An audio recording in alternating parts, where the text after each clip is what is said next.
মতো পিটাইছে। স্পষ্ট ভাষায় বলতে চাই, যদি পুলিশ বাহিনী আবার সন্ত্রাসী হতে চায় তাহলে আমরা আবার হাতি হব, আমরা আবার হাতি হব।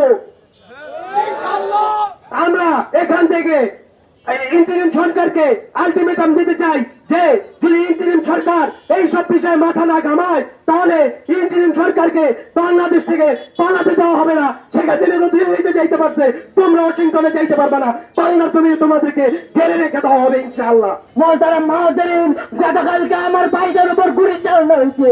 যদি আমার ভাইদের গুলি বিচার না করা হয়, সরকার মনে রাখবেন গতি থেকে নামাইতে দুই সেকেন্ড সময় লাগবে না।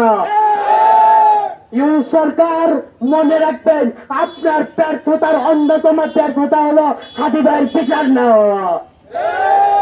হাদি ভাইয়ের বিচার যদি না হয় এ দেশের আপামর জনতা পৌঁছে থাকবে না।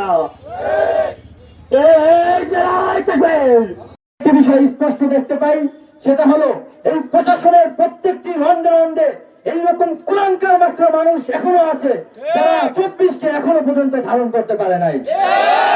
এই ইন্টারিম গভর্নমেন্ট এতদিন আমাদেরকে বারবার আশ্বাস দিয়ে প্রতিবারে আমাদেরকে মূলা ধরাই দিতেছে।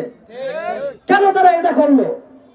এই যে 24শে জুলাই অভ্যুত্থান হলো, যারা পুলিশ ডিপার্টমেন্টে যারা ছিল, অনেক দোষী ছিল তাদের মধ্যে, তাদের কাউকে কোন শাস্তি দেওয়া হয় নাই, তাদের কাউকে চাকরি থেকে বরখাস্ত করা হয় নাই। তাহলে আপনার দায়িত্বটা ছিল কি রে ভাই?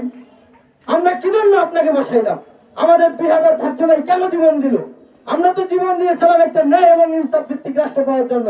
তাহলে আপনারা আমাদেরকে কি রাষ্ট্র উপহার দিলেন? তো যাই হোক, আমাদের সামনে আর মাত্র অল্প কিছুদিন সময় আছে। 12 তারিখে আমি সব জায়গায় একটা কথা বলি, সবাই 12 তারিখে ডিসিশন নেবেন। আমরা যা কিছু দেখেছি আমরা তেমন কিছুই পাই নাই, ইনসাফের রাষ্ট্র পাই নাই, কোন আমরা একটা ন্যায্য সমাজ আমরা পাই নাই।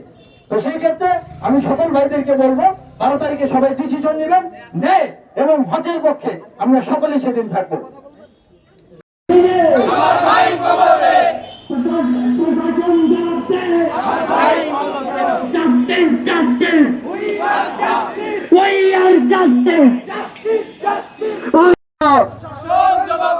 প্রশাসন জবাব চাই।